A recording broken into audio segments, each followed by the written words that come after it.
வணக்கம், good morning, happy morning, wonderful morning.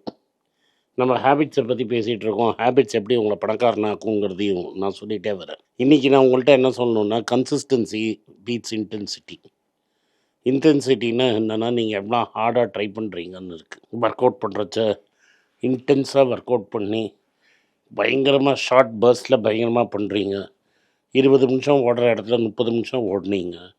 6 kilometre per ட்ரெட்மில்லில் ஓடுறதுக்கு இல்லை 7 கிலோமீட்டர் ஓடுனீங்க. வெயிட் எக்ஸ்ட்ரா தூக்கினீங்க அப்படின்னு ஒரு நாளைக்கு பண்ணதுனால உங்கள் ப்ராப்ளம் சால்வ் ஆகாது. நீங்கள் கம்மியாக பண்ணாலும் சரி, மாட்ரேட்டாக பண்ணாலும் சரி, கன்சிஸ்டண்ட்டாக பண்ணணும். அப்போ தான் ஒர்க் அவுட்டோட இம்பேக்ட் தெரியும். அதனால தான் சொன்னேன், கன்சிஸ்டன்சி பீட்ஸ் இன்டென்சிட்டின்னு. கன்சிஸ்டன்ட்னா day in and day out நீங்கள் பண்ணணும். எந்த ராஜா எந்த பட்டணம் வந்தாலும், யார் எங்கே போனாலும் நீங்கள் உங்கள் வேலையை செஞ்சுக்கிட்டே இருக்கணும். இது அழகாக ஒரு இடத்துல ஒரு புத்தகத்தில் ஒருத்தன் சொல்லுவான், ஒரு வாட்டி நீங்கள் ஜிம்முக்கு போகிறச்சியும் நீங்கள் ஒரு வேர்ல்ட் கிளாஸ் அத்லீட்டுன்னு நினச்சிட்டு வேலை செய்யணும். ஒரு வாட்டி நீங்கள் எழுதுறச்சியும் நீங்கள் ஒரு வேர்ல்ட் கிளாஸ் ரைட்டர்னு நினச்சி எழுதணும். அந்த இன்ட்ரெஸ்டோடு நீங்கள் செய்யணும். அப்போ தான் வேலை செய்ய முடியும். அப்போ நீங்கள் உங்களுக்கு அது மாதிரி ஒரு ஃபீலிங் வந்ததுன்னா, தினம் நம்ம ஜிம்முக்கு போகணுன்னு உங்களுக்கு தோணும். அந்த ஜிம்முக்கு தோணுங்கிறது உங்களோட பார்ட் ஆஃப் ஐடென்டிட்டி ஆகணும். அப்போ தான் நீங்கள் சக்ஸஸ்ஃபுல்லாக இருப்பீங்க. ஒரு நாளைக்கு, ஒரு சில நாளைக்கு அது இன்டென்சிட்டியும் கொடுக்கும். பட் அதை விட்டுட்டு ஆடிக்கு அமாவாசைக்கு ஒரு வாட்டி நீங்கள் ஆடினீங்கன்னா லைஃபு இன்டென்சிவ் பண்ணி உங்களை எங்கேயும் கொண்டு போகாது. ரீசெண்டாக ஒரு பாட்காஸ்ட் இருந்தது. அந்த பாட்காஸ்ட் சந்தீப் பாட்டில்ங்கிறவன் பேசினான். உங்களை நிறைய பேருக்கு சந்தீப் பாட்டில் யாருன்னு தெரிஞ்சிருக்கார்.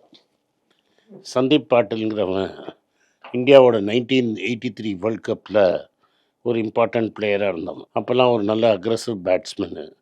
கேரியரே 3-4 வருஷத்தில் முடிஞ்சிருச்சு. இன்னும் 2 காரணத்துக்காக அவர் நல்லா ஞாபகம் வச்சுருப்பாங்க. பாப் வில்லிஸ் அப்படிங்கிற ஒரு பெரிய இங்கிலீஷ் ஃபாஸ்ட் பவுலரை 6 பாலில் 6 4 அடித்தார். நிறைய பேருக்கு என்ன தெரியாதுன்னா, நடுவில் ஒரு ஒயிட் பாலோ நோ பாலோ ஒன்று இருந்தது. ஸோ அந்த 7 பால் ஓவரில் 6 4 அடித்தார். அது மட்டும் இல்லாமல் ஆஸ்திரேலியாவில் போய் ஒரு இன்னிங்ஸில் அவரோட தலையில் பயங்கரமாக அடிபட்டுடுச்சு. வித்தவுட் ஹெல்மெட் ஆடி அடுத்த மேட்ச்லேயே அவர் 176 ரன் அடித்தார். அதில் இந்த 2 இன்னிங்ஸுக்கு 2த்துக்காக அவர் ஞாபகம் இருக்கார். அதுக்கப்புறம் வேர்ல்ட் கிளப்லேயும் அவர் சூப்பராக ஆடினார். ரீசெண்டாக இந்த பாட்காஸ்ட்டில் அவரை கேட்டபோது, நீ ஏன்பா இவ்வளோ தூரம் உனக்கு டேலண்ட் இருந்தது, ஏன் நீ நிறைய டெஸ்ட் மேட்ச் ஆடலை, நிறைய ஒன் டே ஆடலை, நீ ஏன் பெருசாக சக்ஸஸ்ஃபுல்லாக இல்லை அப்படின்னு கேட்டான். அதுக்கு அவன் என்ன சொன்னான், நான் தான் காரணம். எனக்கு டிசிப்ளினுங்கிறதே கிடையாது, ஒரு ஒர்க் எத்திக்குங்கிறதே எனக்கு கிடையாது. நினச்சா ஜாலியாக இருக்கிறச்சா கிரிக்கெட் ஆடுவேன், என்ஜாய் பண்ணுறதுக்காக கிரிக்கெட் ஆடினிருந்தேன். லைஃபே ஒரு என்ஜாய்மெண்ட்டாக எடுத்துக்கிட்டேன்.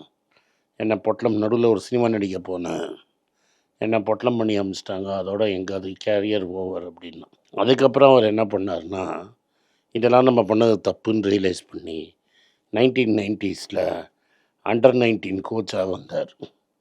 அண்டர் 19 கோச்சு, அந்த டீம் இந்த டீமெல்லாம் கோச் பண்ணி 6 மாதத்துக்கு இந்தியன் டீம் கோச்சாகவும் இருந்து பெருசாக சக்ஸஸ்ஃபுல்லாக இல்லை. அதுக்கப்புறம் சேர்மன் ஆஃப் செலெக்ஷன் கமிட்டி ஆகி கொஞ்சம் சக்ஸஸ் பார்த்தார். அதுக்கப்புறம் கீன்யா, ஓமான், இது மாதிரி பல நாடுகளுக்கு கோச்சாக இருக்கார். அவர் அண்டர் 19 டீமில் டிராவிட், லக்ஷ்மன் இது மாதிரி பல பேரை மென்டர் பண்ணியிருக்காங்க. லக்ஷ்மன் அவரை தேங்க்கே பண்ணியிருக்கான், டிராவிட்டும் அவரை தேங்க்கே பண்ணியிருக்கான். இந்த அடுத்த ஜெனரேஷன் ஆஃப் கிரேட் இந்தியன் பேட்ஸ்மேனை உருவாக்குறதுல அவர் ஒரு பெரிய ரோல் ப்ளே பண்ணார். அவர் என்ன சொன்னார்னா, நான் பண்ணாத தப்பை அவங்களுக்கு டெய்லி ஈவினிங் கதையாக சொன்னேன்னு. லக்ஷ்மணே அதை சொல்லியிருக்கிறாரு. எங்களுக்கு கதையாக சொல்லி இந்த தப்பெல்லாம் பண்ணாதீங்க, நான் இந்த தப்பை பண்ணேன் அப்படின்னாரு. இதுக்கு தான் நான் சொல்கிறேன், கன்சிஸ்டன்சிங்கிறது ரொம்ப இம்பார்ட்டண்ட்டு. ரெகுலராக பண்ணிங்கன்னா ஆட்டோமேட்டிக்காக மொமெண்டம் பில்டப் ஆகும். அதை விட்டுட்டு ஒரு நாளைக்கு ஓவராக பண்ணிவிட்டு அடுத்த 5 நாள் படுத்துட்டிங்கன்னா அந்த ஒரு நாள் பண்ண இம்பேக்டும் ஒன்றும் இருக்காது. நீங்கள் எழுதுறதா இருந்தாலும் சரி, புஸ்தகம் படிக்கிறதா இருந்தாலும் சரி, நீங்கள் பணம் சம்பாதிக்கணும்னு நினச்சாலும் சரி, எக்ஸசைஸ் பண்ணி வெயிட்டை கம்மி பண்ணணும்னு நினச்சாலும் சரி, எல்லாத்துக்குமே நீங்கள் கன்சிஸ்டண்ட்டாக எக்ஸசைஸ் பண்ணணும், ரெகுலராக இருக்கணும். If you to not have regular habits, நீங்கள் டெஃபினட்டாக மொமெண்டமே பில்டப் பண்ண முடியாது. ஆடி அமாவாசைக்கு ஒரு வாட்டி ஆச்சுன்னா, நீங்கள் உங்களுக்கு நிறைய பிளேயர்ஸ் கதை சொல்ல முடியும். நான் இப்போ சந்தீப் பாட்டிலை பற்றி சொல்லிட்டேன்.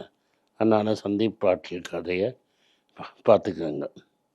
கன்சிஸ்டண்ட்டாக பண்ணிங்கன்னா இன்வெஸ்ட்மெண்ட்டில் காம்பவுண்டிங் ஆகிற மாதிரி அந்த ஹேபிட்டும் காம்பவுண்ட் ஆகும், ரிசல்ட்ஸும் காம்பவுண்ட் ஆகும். இதனால தான் பஃபெட்லாம் என்ன சொல்லுவான்னா, ரெகுலராக மார்க்கெட் கவுடுற அன்றைக்கெலாம் கொஞ்சம் கொஞ்சமாக இன்வெஸ்ட் பண்ணிகிட்டே இருந்தீங்கன்னா உங்கள் லைஃபு ரொம்ப சக்ஸஸ்ஃபுல்லாக இருக்கும். வெயிட்டு குறைக்கணும், ஹெல்த்தியாக இருக்கணும்னு நினைக்கிறவங்க டெய்லி வாயை கட்டணும். டெய்லி என்ன வாய்க்குள்ளே போடுறோங்கிறத யோசிக்கணும். என்ன வாய்க்குள்ளே போடுறோங்கிறத மட்டும் யோசித்தா போகாது, டெய்லி என்ன எக்ஸசைஸ் பண்ணுறோங்கிறது கூட முக்கியம். ஒரு வாரத்துக்கு 4லேருந்து 5 நாளைக்கு நீங்கள் ரெகுலராக எக்ஸசைஸ் பண்ணலைன்னா பண்ண முடியும், ஒன்றும் எங்கேயும் போக மாட்டீங்க. படிக்கணும்னு நினைக்கிறவன் டெய்லி ஒரு பேஜாவது எஃபர்ட் எடுத்து படிக்கலைன்னா ஆமாம் லைஃப் எங்கேயுமே போகாது. அதனால் whatever you want to do, அதை டெய்லி கொஞ்சம் பண்ணுறீங்களோ நிறைய பண்ணுறீங்களோ, கொஞ்சம் கொஞ்சமாவது டெய்லி பண்ணுறச்ச அது உங்களோட ஐடென்டிட்டியோட பார்ட் ஆகிடுது. Once it becomes part of your identity, ஆட்டோமேட்டிக்காக நீங்களே விட மாட்டீங்க. You will start to crave for it. Ed Thorndike அப்படிங்கிற ஒரு பெரிய சைக்காலஜிஸ்ட்டு எக்ஸ்பெரிமெண்ட் பண்ணார். இந்த ஹேபிட்லாம் எப்படி ஃபார்ம் ஆகும்னு பூனையெல்லாம் ஒரு கூண்டுக்குள்ளே போட்டார். அதுக்கப்புறம் என்ன பண்ணார், அந்த பூனை வெள்ளை வரதை ட்ரை பண்ணுறதான்னு பார்த்தாரு. ஒரு ரெட்டு கலர் லீவர் அமுக்கி வச்சுருந்தார். அந்த லீவரை அது காலால் அமுக்கிச்சுன்னா வெள்ளை துறக்க கேட்டு கிடைக்கும். ஒரு மீன் டிஷ்ஷு ஒன்று வச்சுருப்பார். அதுக்கு பிடிச்ச டிஷ்ஷை சாப்பிட்டது வெள்ளைப்பலான்னு. ஒரு 20 பூனையில் அவர் எக்ஸ்பெரிமெண்ட் பண்ணதில் ஈவன் தி ஸ்லோவஸ்ட்டு பூனை முதல் வாட்டி பண்ணுறதுக்கு 2 நிமிஷம் ஆச்சு. திரும்பி திரும்பி அதே டாஸ்க்கை கொடுக்கறச்ச கடைசி 3 வாட்டி 5 செகண்டில் விட்டுடுச்சு. அந்த கேஜுக்குள்ளே விட்டு அந்த ரெட்டு கலரை பார்த்தோன்னே போய் அந்த ரெட்டு கலரை தட்டினா திறந்து போய் சாப்பிட்டுடும். இதுதான் கன்சிஸ்டன்சி பண்ணும்.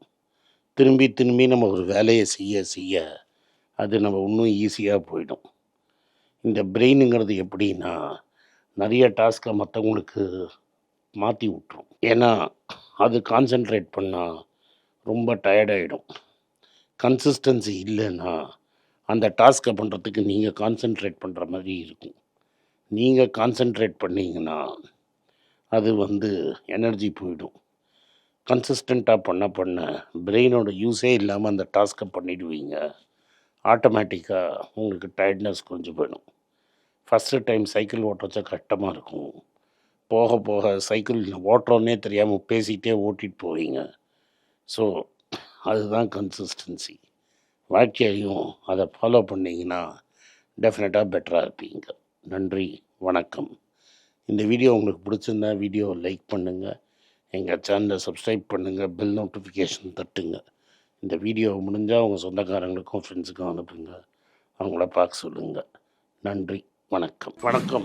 குழந்தைங்களுக்காக ஒரு புஸ்தகம் லான்ச் பண்ணோம். அது ரொம்ப சக்ஸஸ்ஃபுல்லாக இருக்குது. யாருக்கெல்லாம் அந்த புஸ்தகம் போகணுமோ எங்கள் டீமுக்கு கான்டாக்ட் பண்ணுங்கள். கீழே இருக்கிற நம்பர்லேயும் வெப்சைட்லேயும் கான்டாக்ட் பண்ணிங்கன்னா உங்களுக்கு அந்த புஸ்தகத்தை நீங்கள் வாங்கிக்கலாம். மற்ற எங்கள் புஸ்தகமும் அவைலபிள். எங்கள் வெப்சைட் மூலமாகவும் வாங்கலாம். கீழே இருக்கிற வாட்ஸ்அப் நம்பர்லேயும் மெசேஜ் அனுப்பலாம். நன்றி, வணக்கம்.